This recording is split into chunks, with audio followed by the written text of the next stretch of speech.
And Mayor Garcetti is here to announce that he's running for... you know, maybe 3 to 4 miles whenever I go for a jog, you know. Depends how I'm feeling. Yeah, so I mean, why not say you're running for president? I've told people I'm thinking about it, but my honest answer is I don't know. I'm so passionate about this city. I'm so concerned about this country right now. And if I can help LA more, and if I can contribute something, I hope all patriots in America are looking at what they're going to do this election year and in 2020 to really turn this country around. What will make you know? I think it's always an intensely personal decision. Every time I've ever run, family conversations, can I add something to the conversation? And can I do more for the people that I represent by running for something else as well? You know, your travel has been interesting. You've gone to Iowa, you've gone to New Hampshire, you've gone to South Carolina, which of course are all some of the early primary states. And one of the questions that's been raised about that is, how much is that costing taxpayers? The LA Times has actually sued because they're saying they're not getting enough information to answer that. What do you say? Well, I think that's about my security detail. I always defer, because that comes from the Los Angeles Police Department, to their existing policy for many mayors, which is to keep that private. But I'll tell you for myself, whenever any political trip is undertaken, that's not taxpayer dollars. I pay for that. It's a lot less frequent than you'd think. I think it's been 4 days this year, for instance, on political trips. But I do travel for the job of mayor. If you did run, you would be running against President Trump, presumably. This week, so much news about Russia. Do you think that Vladimir Putin owns Donald Trump? Well, he certainly acts that way, and I think vice versa. It seems like Donald Trump is scared of something about Putin. It was a bizarre and surreal week for American democracy. I mean, we have never had a president offer up ex-ambassadors to a foreign country. You've never had somebody say, well, my intelligence officials all say one thing, but I believe the other guy. I mean, that is, I don't care what party you are, and you had a lot of Republicans speak out about that. That is un-American. Let's talk for a moment about temperament. You're known as a really nice guy. You've always been nice to me. Donald Trump's always been nice to me, too, I have to say. And you're also an intellectual, a Rhodes Scholar. Donald Trump often, throws pretty hard elbows, really intense attacks on Twitter, and he's really attacked nice person after nice person. He's getting his way. He's getting his agenda passed. If you were to run against him, what's to say that he wouldn't just mow you down? Oh, there's no question he's a bully with people who act nice or people who try to fight him. But I think you have to bring him down to size. This is a man How do you do that? Well, remember when Hillary Clinton in the debate, he came behind her and she kind of tensed up and stuff? And she fought back kind of, but you could tell he got under her skin. I think somebody needs to turn around, laugh at him, tell him to go back to his corner. This is a guy who has no experience running government. It's showing. He doesn't have any plan. He has private conversations that he doesn't inform the American people. He's never said he's for democracy, so don't get bothered. We've never had a mayor become president straight up. We never had a businessman reality show guy become president either. But we have had many California governors become president. We had, you met with Gavin Newsom recently. Why didn't you run for that? Why not run for California governor? I'm passionate about Los Angeles, and I looked at California, and I don't want to run for things just because it's the next step up. So my wife said, look, if you're a calculating person, Eric, you'd run for governor next last year. She said, you're not, you believe in what you do, and wives are usually right. Okay, usually the women listen to them. But one of the big challenges in Los Angeles undoubtedly is homelessness, something that you've said. The LA Times put out an editorial where it said, "Dear Iowa voters, before supporting Eric Garcetti in 2020, visit LA's homeless encampments."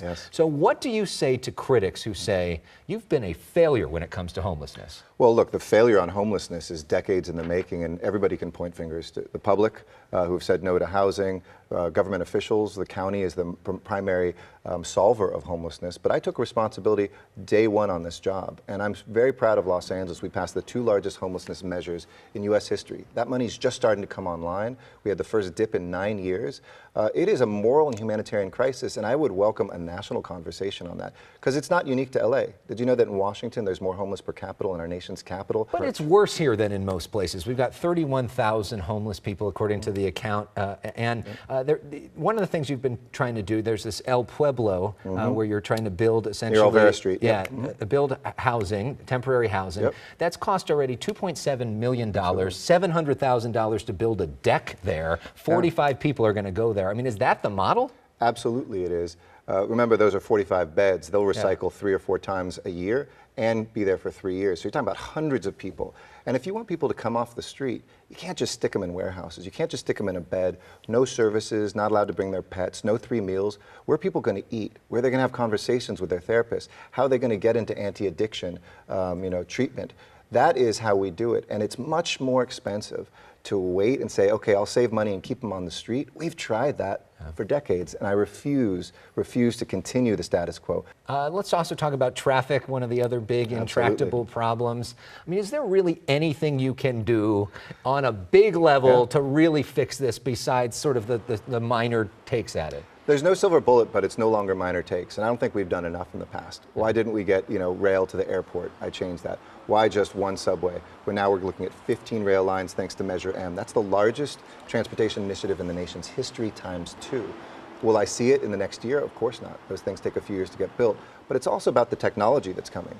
Interconnected cars, new modes of transit. I know you had the electric scooters that are all over the city. Let's talk about some of those scooters. You got Bird scooters, Lime scooters out there. They're everywhere. People love them, but most people aren't wearing helmets, and then they just leave them lying in the middle of the street. I mean, does this need more regulation?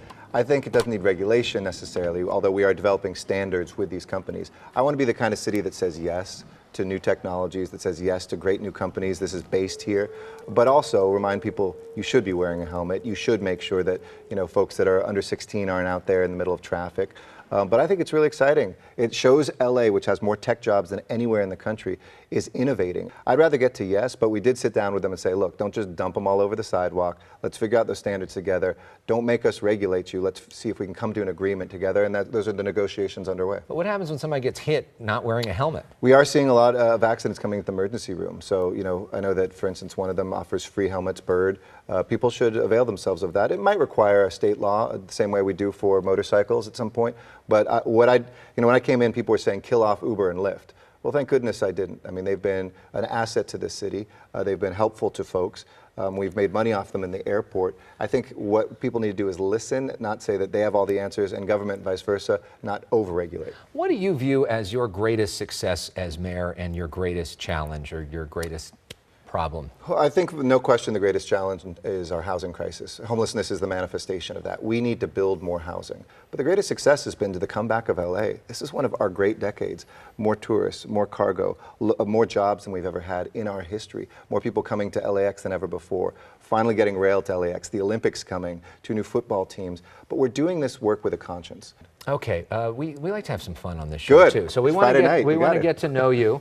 This segment is called Personal Issues. So we got some questions. We got 30 seconds on the clock, and here we go. Favorite movie? Airplane. Favorite Olympic sport? Rhythmic gymnastics. Really? Best LA hot dog? Actually, it's rowing. Best LA hot dog, Pink's. Okay. For sure. Favorite karaoke song? To All the Girls I've Loved Before. Oh, nice. Because you do 2 voices. Least favorite freeway? Least favorite freeway? The 2. It just ends there and doesn't go anywhere. Okay. Rams or Chargers? Rams, till day I die. Okay. Favorite book? I like the Chargers, and thanks for that support. Favorite book? What It Takes, the best description of a presidential campaign, 1988. What It Takes. And who's your role model? My role model in politics or in life? In life. I think my parents are my role model for sure in life.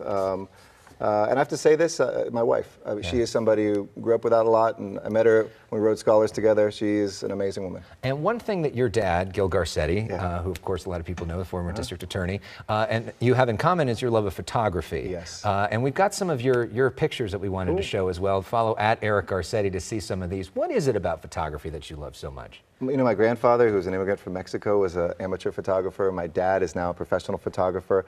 What I love to do is usually have politicians' Instagram accounts are like, look at me cutting another ribbon. I like to actually show the LA that I know and love. I'm a 4th generation Angelino. It's just kind of my creative outlet, and the way the city lays out like a bed of jewels at night, or crazy things I come across. I like showing people the perspective from the mayor, not pictures of the mayor. Another thing that you're good at is music. A lot of people may not know this. Absolutely. And you've even played with Moby before. Take a look at this. Uh-oh.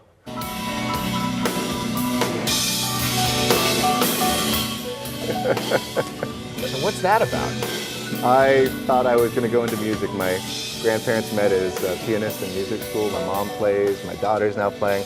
I have a piano in my office. I love jazz. I love composing.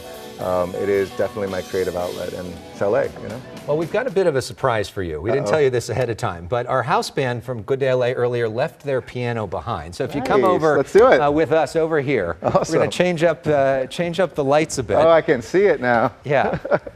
And would you mind doing the honors and playing us? Because usually we have somebody, music going to break. All right. But why not do it live this time? Let's do it.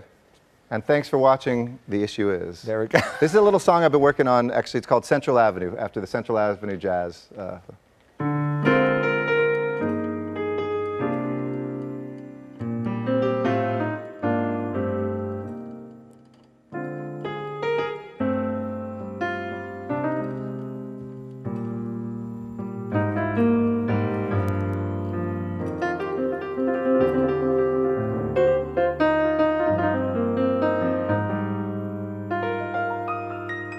Of Eric Garcetti's musical performance. And so we want to end with the mayor of Los Angeles.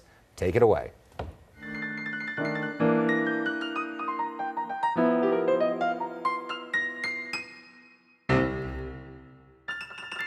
For sure. That was so fun.